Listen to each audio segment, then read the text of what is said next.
Hi everyone. I'm going to start this video off with my story and my experience with nerves. If you're not interested in that, timestamps will be in the description and you can go ahead and skip ahead. So I've been playing music for a long time, ever since I was a kid. I've played the guitar, the bass, the trumpet, the French horn, and I've done it in many different ensembles, from school bands to metal bands to jazz bands to orchestras. And because of all these experiences that I had before I got to college, I went into my undergrad with a lot of confidence. Throughout my undergrad, I worked hard and had nothing but success. I had nerves from time to time, but they never really affected me that much. I had big fish in a small pond syndrome. This boosted my ego and made me feel very confident in my playing and my abilities. As long as I worked hard, everything worked out, and I almost always felt great leading lessons and performances. Then I got to grad school, and all of a sudden things shifted.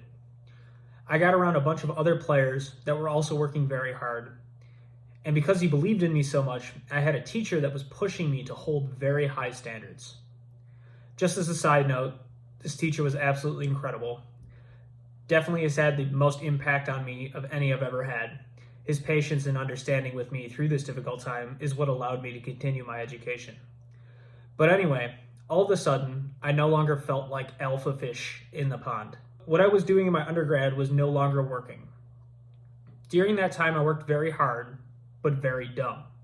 I got through all of my lesson assignments and made progress on my instrument through brute force and sheer stubbornness. But instead of being smart and sitting down and really figuring out what wasn't working, I just brute forced harder. I started pushing on raw practice hours to the point of being unhealthy, and I still wasn't getting the results I wanted. After all that work and still walking away from lessons and performances underachieving, I started feeling some serious self-doubt for the first time, and I really started floundering. I started getting all kinds of nerves that I had never experienced before. Showing up to my lessons unable to get through the assigned repertoire, and absolutely bombing seating auditions. I was feeling constant disappointment and shame. I was working hard. I want to emphasize that. I was practicing every day for hours, but I wasn't seeing the problem that was directly in front of my face. This all culminated in an absolutely miserable second jury performance in grad school. The first one that I did at the end of fall semester didn't go well, but it was passable. The second one was the single worst performance I have ever given. I had to stop playing in the middle of one of my pieces, and I was asked to move on to another piece before I had even gotten through the first page. Embarrassing doesn't come close to describing it. I was devastated. I sent an apology letter to my teacher and the rest of the jury and considered dropping out. I spent the next few weeks of that summer being nice and depressed and probably drinking way too much. And I was looking for other things to do with my life and feeling bad for myself. But after a while, I decided that I had worked way too hard to just give up like that. I came across a course from this guy called Noah Kageyama, and then later on a course from Rob Knopper, as well as a few others, that started to turn my mindset about this around. And from those courses, as well as from some of my own ideas and ideas from my teacher, I was able to get a better understanding of nerves, why I was having them, and what I could do to fix them. The next year of grad school, I began putting a lot of these ideas into action and started to see great results. And since then, this was around 2019, nerves have not been a significant problem. I still do deal with nerves to this day. Every time I perform, every time I take an audition, every time I teach, and every time I upload one of these videos. However, from where they were at that first year of grad school up until now, they are reduced by probably about 90%. And they're at a similar level to what they were before grad school. I'm convinced that they will never go away completely unless I become perfect, for which I have doubts. In this guide, I'm going to go over everything that I did to help reduce my performance anxiety. Some of these ideas are my own, and some of them I got from courses and videos and blogs and people. I will give credit to each person at that point in the video. There will also be some links in the description to some resources for you to check out. What exactly are nerves and why do we get them? Officially called performance anxiety and sometimes also known as stage fright. To put it very simply, nerves are the adrenaline response of our bodies when we sense danger. Sometimes it's also referred to as fight or flight. Adrenaline is what allows us to act quickly and decisively in the face of danger and helps us protect ourselves and others. If you've ever had a near-death experience, you will have definitely felt adrenaline at its peak. Now, we have this as animals because when we evolved, we needed this when we were in danger. When the caveman saw a saber-toothed tiger in the bush, adrenaline helped him to decide whether to run and hide or gave him the energy to kill it. Overall, it's a great thing for our bodies to be capable of this. However, while adrenaline does wonderful things for you when you're fighting wild animals, it is much less helpful when you're trying to play a sonata while you're manipulating small muscles such as your fingers. Your body and mind are working in overdrive. Your muscles tighten, your heart rate increases, you sweat more, you breathe faster, and you feel jittery and nauseous. Your mind moves at 1,000,000 miles a second and you overanalyze every decision, and this leads to hesitation and overcorrection. Now, unfortunately, to play most instruments, you need to be relaxed, in control, focused, and confident. So I'm sure you can see what the problem is. And another issue with nerves specifically is that it can be reoccurring and cause negative feedback loops. It happens once, then the next time you are more anxious to begin with, and then it gets even worse. This will happen over and over again until you want to quit. Nerves can also affect your self-esteem and pretty negatively impact your life. So solving them is the highest priority for many people. So let's get into it. Ways of dealing with your performance anxiety or nerves. The first is exposure therapy. The tried and true, face your fears. This is easily the most effective, but it's also the most difficult. And with this method, things will likely get worse before they get better. But if you can push through it, it is the most effective method I've tried. Let's think about what's really on the line when you play a concert or a solo performance. Your social standing, your perception of yourself, your ego, and the judgment of your peers. That stuff is scary, but more often than not, it is completely overblown in your mind. A truth about the world is that people don't care about you nearly as much as you think they do, both for the bad and the good. They have their own problems and their own priorities. Your own bad performance means more to you than it ever will to anybody else. I bet 90% of people forget about it within a week, and the other 10% will forget over time. In my experience, after a bad performance, people are overwhelmingly supportive. I've only had one time ever where I had somebody legitimately make fun of me for being nervous. And that person did it to feel better about their own deficiencies. And not to brag, but I have a lot more going on these days than they do. But what is important to remember is that this is not life or death.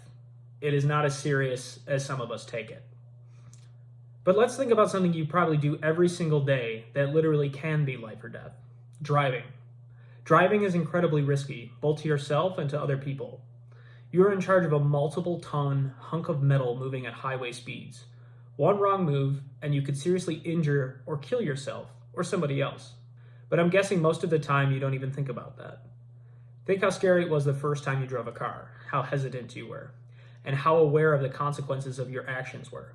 But after many years, it feels normal. In fact, it feels so normal that now many people are comfortable adding even more risk to it, such as texting while doing it. Imagine being so comfortable performing that you pulled out your phone and started texting in the middle of your cadenza. The more times you do something, the better you get at it, and the more comfortable you feel doing it. If you get nervous to play for others, the number one to fix that is to play for others more. I've found that live streaming on Twitch can be a terrifying way to do this. It simulates a real performance very accurately, with the added convenience of being able to do it from your bedroom at any time. Number 2 is adversity training. Imagine two people are told that they have to prepare to run a 5K in a few months. Both people start in similar physical condition and both have a large lack of running experience. It sounds like a very difficult task and it'll take some solid preparation. Person A devises a routine that looks something like this. In month 1, they run 1K a day. In month 2, they run 3K a day. In month 3, they run 5K a day. And then the day of the race, they run 5K. Person B is a little smarter. He knows he doesn't know what it feels like to run 5K, but he knows it's going to be difficult. So what he does is in month 1, he runs 1K every day. In month 2, he runs 5K every day. And then month 3, he runs 10K every day. And on the day of the race, he runs his 5K. Which person do you think will do better on the day of the race? Person A worked hard, He ramped up his training to the day of the race and practiced running the full distance beforehand. Person B knew that this was going to be very difficult, but he figured that if he made his training more intense than the actual event, when he got to the event, it would feel easy. And he prepared for dealing with the extra added stress of race day because he was already dealing with extra stress ahead of time. Now imagine the audition coming up as race day. You chose person A's approach. You ramp up tempos and practice diligently, and even play some mocks trying to recreate the experience. Your competition chooses person B's approach, and during their run-throughs, they do 10 push-ups in between every excerpt, or they run a mile before their concerto exposition, or they play with a blindfold and earplugs. Person B has been through more stress, and thus person B will likely handle the stress and the pressure of the situation better. Now this analogy is a little oversimplified. Doing push-ups doesn't directly make you better at playing excerpts. Running doesn't make your intonation better. But what it does do is it makes you used to playing when your body is feeling less than optimal. Your heart rate may race in an audition, but it doesn't race as much as when you just ran a mile. You may get tense in an audition, but not as tense as when you're doing push-ups between every excerpt. Similar to the first point, the more you play in conditions that are suboptimal, the better you will be able to deal with them when they come up. Here's a couple more ideas for adversity training. In your mock auditions, you could do exercise between all of your excerpts. Change up the exercise between every excerpt. You could try playing a mock audition hungry, play it sleepy, or maybe play it a little over-caffeinated. Play distracted while other music or TV is playing. Play with cold hands, play with sweaty hands. Doing this actually feels fun. It gamifies your prep and makes it feel like a fun challenge instead of just a scary moment. Get creative with this. Just don't do anything stupid, hurt yourself, and then blame me for it. I think I first heard about this from Noah Kageyama, but Rob Knopper and Jason Haheim, as well as a few others, have had this idea as well. Number 3 is pre-performance routines. This is something that is taken from sports psychology. High-level athletes often have a pre-performance routine that they use to help them perform at a higher level. Put simply, a pre-performance routine is a well-developed sequence of thoughts and actions completed before performing a specific sporting event or skill. The benefits of a pre-performance routine are they allow the athlete to focus on what is most relevant to the performance they're about to do and not on distractions. They provide feelings of familiarity and confidence in the moments leading up to a potentially stressful situation, and they allow for the perception of control in an otherwise uncontrollable event.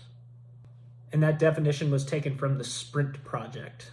That link will be down in the description. Noah Kageyama had the idea of using the same idea in music performance. He calls his routine centering, and you quickly go through this routine before beginning any performance. His method is first to breathe deeply and diaphragmatically. Release the tension in every muscle group starting from your head and going all the way down to your toes. Focus on a clear target. Hear the first few bars of the piece. Hear the sound you want to make on the first note. Feel the sensation of playing the first few bars in the way that you want, and then play. I know it sounds like a lot, but if you practice this, you can get the time down for this whole routine to under 10 seconds. Why is this helpful? Well, usually in the couple of moments right before playing in a stressful situation, your mind is going absolutely crazy. You're not focused, and you just start playing so that the thoughts will stop. And more than likely, the performance will be subpar. So instead of just letting your mind race, having a quick routine to focus on can bring a sense of calmness over you and focus you. There was a study that was done on NBA players in 2006 that shows that players who followed a consistent routine before a free throw on average shot 12% better than having no routine. 12% can be the difference between advancing and being cut from an audition. Noah has more information on centering on his website, and I think he even has a guided routine where he'll talk you through the routine. Number 4 is to make a specific cause and effect list for your symptoms of nerves. Instead of viewing nerves as this ethereal, abstract problem that you have been cursed with, start to view them as a logic problem or a math problem. Everything has a cause and effect. With nerves, it's easiest to reverse engineer them. But be specific. Don't just say that the effect is nerves. What specifically happens to you when you are nervous? Do you get sweaty hands? Do you get the shakes? Do you get brain fog? Do you lose your place in the music? Does your spiccato stop working? Imagine all of these symptoms are their own disease, and they all have a cure. You just don't know what it is yet. So make a list of your symptoms and make a list of all possible solutions to these. Over your next few performances, test your solutions to these issues. Let's say that when you're under pressure, you tend to lose your place in the music. That's a symptom. That's an effect. Possible solutions to this could be: prepare your music in chunks. Prepare your music using Rob Knopper's Rome method. Prepare your music by accelerating tempos a little bit every day. Test one solution at a time. For this performance, I will use the Rome method. Let's see if I still lose my spot in the music. If that doesn't work, go on to the next solution and track this data so that you know what you have tried for next time. Another example, your spiccato doesn't work correctly. Possible solutions: warm up with your spiccato stroke every day. Practice your spiccato stroke with your bow too tight or too loose. Practice maintaining your stroke much longer than it is needed during the excerpt. Practice spiccato stroke combined with adversity training. Being objective in this way with nerves can allow you to face the problem head on and empower yourself to know that you're actively doing something to try to fix it. It's something that's now in your control, and it doesn't feel like it's just happening to you. Number 5 is adapt a new mindset about performances and auditions. Sometimes just thinking about things in a different light can help you. Here's a few thought processes that help me out from time to time. Music for many people is a passion, not just a career path. Some people pour 100% of themselves into music, and some people make auditions the entire center of their world for years or even decades. I'm not saying that this is a bad thing, but it can be detrimental to being able to perform under pressure. Financial pressure can make this a lot worse. If your next meal depends on the outcome of this next audition, that added pressure will take away from your performance. There's no doubt that this career path takes an obscene amount of time and effort, but having a backup plan, ironically, can allow you to push yourself even further because it doesn't feel like your entire life depends on it. Detach yourself from outcomes. Focusing on the outcome is not helpful in any way whatsoever. You don't always control the outcome. You can have the best day playing of all time, and they can pick someone else because they like the sound of their instrument better. Focus on the process and let the outcomes come to you. Another thing that I found helpful to think about was think of the audition or performance as a test of your performance preparation process and not a measure of your own musicianship or self-worth. Thinking of the audition as a science experiment can be a good way to detach yourself from the outcome. This is a big point from Jason Haheim. I would definitely suggest reading his blog on these topics. They're incredibly helpful. Number 6 is the obvious stuff. Just for good measure, I will include this. Most of it you probably already know, as most of it is common sense, but it can't hurt. Do your best to be overall healthy. Make sure you get exercise, make sure you eat right. On the day of the audition, don't drink a gallon of coffee. Don't hit your vape 50 times before you walk into the room. Maybe try eating a banana.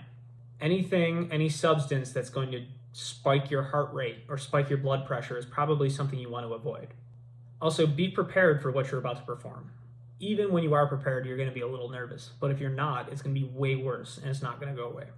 Then finally, the last one that I have is the use of beta blockers. I saved the best for last. So I'm not a doctor, and this is medicine that can affect your heart and your blood pressure. This is not something you want to mess around with without the consultation of your doctor. Do not just take them from a friend. You could do some real damage to yourself if you have certain conditions. So I'm not going to recommend or dissuade you from using them because I'll probably get sued. What I will say is that they can help with some aspects of nerves, but they do nothing to others, and they are not a cure-all. It's not a magic pill that will magically turn you into a better player. It's not performance enhancement. I'll leave the decision of whether or not to take them up to you and your doctor. I don't think I'm qualified to say anything more than I already have. Thanks for watching, everyone. If you found this video helpful, please consider leaving a like and subscribe. In the description, I've included some links to some of the resources I have used to help me with my nerves and to help me to make this video. Some of it is free stuff, and some of it is paid courses, but I recommend you check it all out. Thanks, and I'll see you next week.